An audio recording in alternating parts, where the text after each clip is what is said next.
Obviously 3 match बड़ा बड़ा छोटा टूर था हम लोग के लिए, लेकिन इम्पोर्टेंट था कि पहले मैच में जो दूसरे मैच हम जो खेले वो जिस तरीके से खेले और जिस तरीके से डोमिनेट कर पाए वो बहुत इंपॉर्टेंट था, और गोइंग फॉरवर्ड वो बहुत कॉन्फिडेंस देगा हम लोग को एज अ टीम। और द सर्टन थिंग्स जो हमें बेहतर करनी है गोइंग फॉरवर्ड, आई थिंक ये एक उसका एक स्टेप है आगे धीरे धीरे जाने के लिए, क्योंकि टाइम है अपने पास। और लेकिन ये यहाँ से एक जर्नी चालू हुआ है और यहाँ से कोशिश करेंगे या कि जितनी भी सीरीज आगे खेलें बेहतर होने का कोशिश करेंगे। हार्दिक, वर्ल्ड कप में एक क्रिटिसिज्म इंडिया के अगेंस्ट है कि हम खासकर शुरू में बड़ा कंजर्वेटिव क्रिकेट खेलते हैं। आपने यहाँ पर आके ऋषभ और ईशान दोनों को अटैकिंग बैट्समैन हैं। क्या हार्दिक पांड्या की फिलॉसफी एज ए कैप्टन है फर्स्ट बॉल से हिट करो, जिस तरह से आप एज ए बैट्समैन खेलते हैं, is this something we are going to see in future? To be honest, मैंने पूरा कोशिश एक ही है कि यहाँ अगर आप इंटरनेशनल लेवल पे आए हो तो ऑब्वियसली आपने काफी चीज एक तरीके से खेल के और एक काफी चीज सक्सेस करके आए होंगे। और मेरा मानना हुआ है कि मैं एज अ कैप्टन प्लेयर को जितना फ्रीडम दे सकूं या जितना एक कल्चर होता है कि जहां प्लेयर जाके बिंदास खेलेगा, कोई आपको कुछ बोलेगा नहीं। और वो सेम तरीका वर्ल्ड कप में भी था। और ऑब्वियसली वो जिस कुछ चीजें जहां हम नहीं बेहतर कर पाए वो ऑब्वियसली अभी हाईलाइट होगी, हम जीते नहीं है तो। लेकिन यहां से गोइंग फॉरवर्ड हमेशा वही रहेगा कि एक तरीके से नहीं खेलेंगे, कोशिश रहेगा कि एंजॉय करो, जाओ कोई बिंदास, अगर आपको लग रहा है पहले बॉल पे भी अगर आपको मारना है बिंदास जाओ, आपको कोई पूरा हमेशा बैक करेंगे और कोशिश करेंगे कि प्लेयर्स खुल के ही खेले। हार्दिक, मैदान में आने से पहले एक डिसीजन मेकिंग कितना क्योंकि बहुत सारे लोग आपके पास छोटी सीरीज थी, कोई बोला था संजू सैमसन को मौका मिलना चाहिए, कोई उमरान मलिक को। आपके लिए एज ए कैप्टन, आप भी यंग कैप्टन हैं, इस तरह की जो डिफिकल्ट सिचुएशन होती है कैसे आप डील करते हो? पहली बात तो बाहर कौन क्या बोल रहा है उससे ये लेवल पे ज्यादा फर्क नहीं पड़ता है।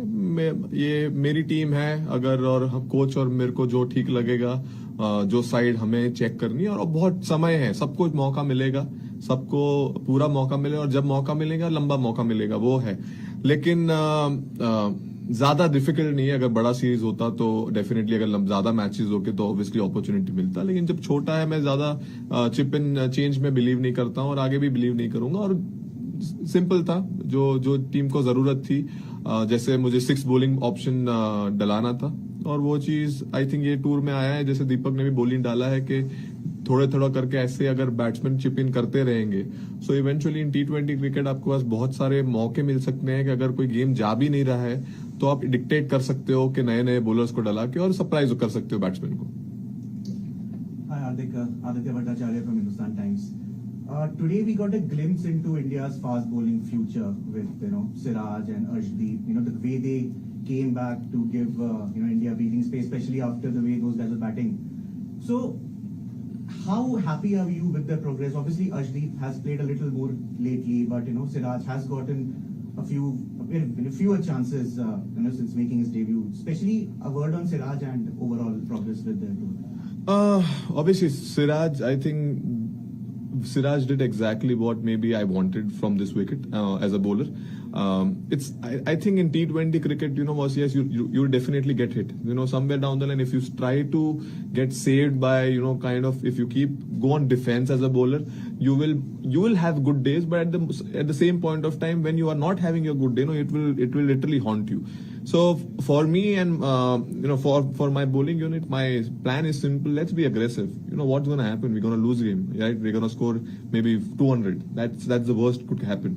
But at the same point of time, if we are aggressive, and if today some situation like this when they are ahead of the game, but if you keep that intent of being aggressive, and maybe just as I mentioned in the last game as well, that it's not about being aggressive, is not about being going for the wicket every ball. It's about your behavior, it's about your attitude, it's about your body language. And I think somewhere down the line going forward, we will maintain this, and we will be aggressive as a bowling unit, and at the same point of time we will pick bowlers as well who can intimidate batsmen as well if it needed be. I think Rahul Patil here. Just a quick one. Was there obviously clear messages coming from the dressing room when you were in the middle? Because we did see some real aggressive intent in that power play today. And so was there constant messaging going on as well? No, I think I played enough cricket to watch the scoreboard and play, so Okay.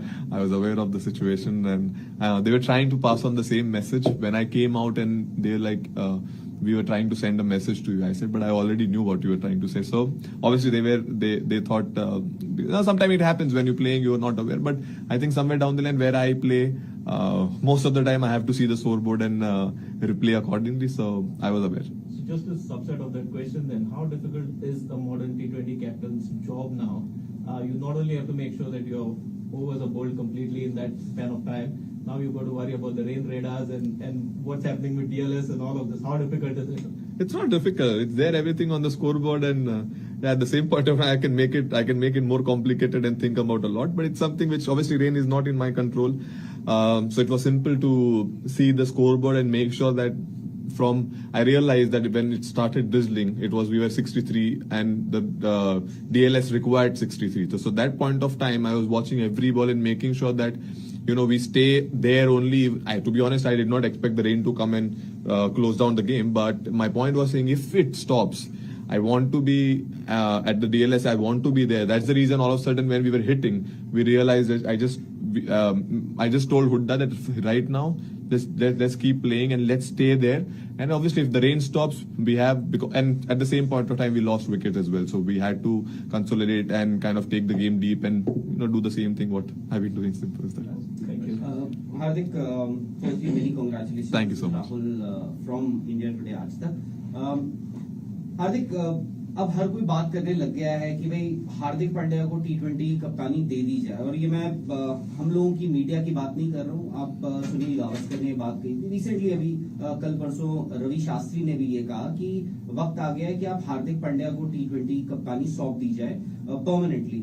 क्या आप उस zone में अब सोचना शुरू कर दिया है कि मैं इस टीम को कैसे लेके जाना चाहता हूँ, और उस पे आप की सोच चल रही है?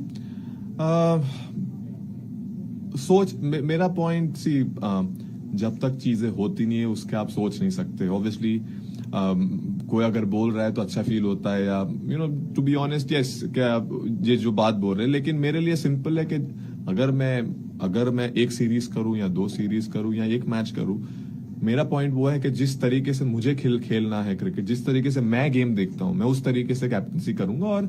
और मेरा पॉइंट सिंपल है, जब मौका मिलेगा वो मैं कोशिश करूंगा कि उस तरीके से मैं जाऊं, और जिस टाइप का क्रिकेट मुझे खेलना है मेरी टीम के लिए, वो मैं वहां कोशिश करूं कि मैं दिखा पाऊं, एज अ यूनिट हम दिखा पाए. और उस पे ही फोकस है. जब आगे जो आएगा वो फिर वो देखेंगे, लेकिन अभी सिर्फ उस पे ही फोकस है. और हार्दिक, मैदान में तो खैर हमने देखा है एक शायद से चेंज्ड हार्दिक पांड्या देखा है over the years, in last couple of years. Dressing room में हर किसी को खुश रखना बिकॉज ऑफ सिलेक्शंस आल्सो, क्योंकि आप एक प्लेयर को अक्सर ये होता है कि जो बेंच पे बैठा होता है वो ज्यादा बेहतर प्लेयर दिखता है बाहर से. हर प्लेयर को खुश करना, एक सेंस ऑफ सिक्योरिटी, वो माहौल क्रिएट करना, वो कितना आसान होता है एज कैप्टन या डिफिकल्ट होता है एज कैप्टन. के भाई संजू सैमसन नहीं खेल रहा है, लोग बोल रहे हैं कि भाई उमरान मलिक को भी खेलना चाहिए था, संजू सैमसन को खेलना चाहिए था, इसको खेलना. तो वो एक हेल्दी एनवायरनमेंट क्रिएट करना कितना डिफिकल्ट होता है ड्रेसिंग रूम में? डेफिनेटली वो डिफिकल्ट नहीं होता, वो किस तरीके से आप हैंडल करें. मेरा सिंपल है, मेरे रिलेशन हर प्लेयर से इक्वली अच्छे हैं, और अगर मैं किसी को नहीं खिला पा रहा हूँ, सो उनको भी पता है कोई पर्सनल है नहीं, वो जिस सिचुएशन में अगर नहीं हो पाया है. और कोशिश वो रहती है कि मैं हमेशा वो मुझे हेल्प करता है, क्योंकि बिकॉज मैं पर्सन ऐसा हूं कि जो हमेशा लोगों के पास रहा हूं और हमेशा लोगों को अराउंड रखा है. अगर किसी को मेरी जरूरत है तो अगर उन सबको एक मैसेज क्लियर है, अगर आपको थोड़ा भी कुछ लग रहा है, my doors are always open for them to come and have a chat with me, because मैं समझ सकता हूं उनका भी फीलिंग. अगर किसी को बाहर, जैसे for example Sanju Samson unfortunate था, हमको खिलाना था लेकिन कोई चीज की वजह से हम नहीं खिला पाए. लेकिन मेरा पॉइंट वो है कि मैं समझ सकता हूं मैं उनके शूज में जाके सोचता हूं, क्योंकि एज अ क्रिकेटर डिफिकल्ट होता है. आप कितना भी बोल लो इंडिया के लिए खेल रहे हैं, लेकिन अगर आप बाहर कंटिन्यूसली बैठ रहे हैं और मौका नहीं मिल रहा है, सो वो डिफिकल्ट होता है. मैं सिर्फ कोशिश वो करता हूं कि मैं उनके शूज में जाके देखूं, और एक चीज होता है, एक टाइम के बाद मैं कितने भी वर्ड बोल दूं, उनसे कितना भी बोल दूं, एक टाइम के बाद वो वर्ड उनके लिए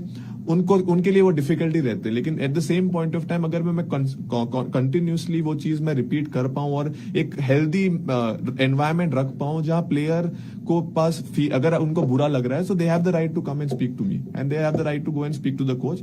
आई थिंक गोइंग फॉरवर्ड वो चीज अगर रहा या मेरी टीम में वो चीज मेरे को नहीं लगता वो प्रॉब्लम होगा, बिकॉज वो मेरा बिहेवियर और नेचर ही मेरा वैसा है कि मेक श्योर करता हूँ कि सब साथ में हो।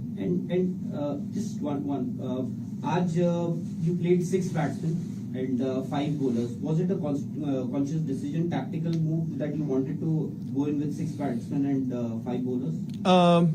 6 bowlers. Or rather 6 bowlers. Yes. So see, यही सीरीज है जहां you can identify the 6 bowler as well, and Hooda bowling डालता है, अच्छा डालता है, और मेरा सिंपल था, मैं अभी वर्ल्ड कप खेल के आया हूँ, there is a big white ball season again will start for me. So for me it was important that मैं बॉल डाल सकता था, लेकिन पॉइंट वो था कि अगर मैं बॉल डालूंगा तो एक बंदे को मौका नहीं मिलेगा और पूरा चेंज होगा। तो इसलिए वो कांस्टेंट एफर्ट था कि यस हम 6 बैट्समैन से जाएंगे, बिकॉज अगर आपको मार के भी खेलना है तो अगर आपको you are aware of the 6 batsman, आपका एक बैट्समैन कम है, तो automatically as a batting unit will have to take responsibility, and that will somewhere down the line in big matches will help us to remember that you know what, वो responsibility के साथ खेलने की आदत लग जाएगी। ऑब्वियसली शायद हर बार हम 6 के साथ नहीं जाएंगे, लेकिन मोस्ट ऑफ द टाइम आज ऐसा सिचुएशन हमें लगा कि बिग बैट्समैन ठीक है हम कम से जाएंगे, कोई प्रॉब्लम नहीं, लेकिन लंबे टाइम के लिए वो चीज हेल्प करेगी एज अ प्लेयर, बिकॉज मैं जहां बैटिंग अगर आपके पास एक बैट्समैन कम हो पीछे और तब अगर आपको मारना है ना, वहां से जो आपको कॉन्फिडेंस मिलता है वो शायद जब 4 विकेट पीछे हो मेरे हिसाब से मुझे नहीं मिलता है।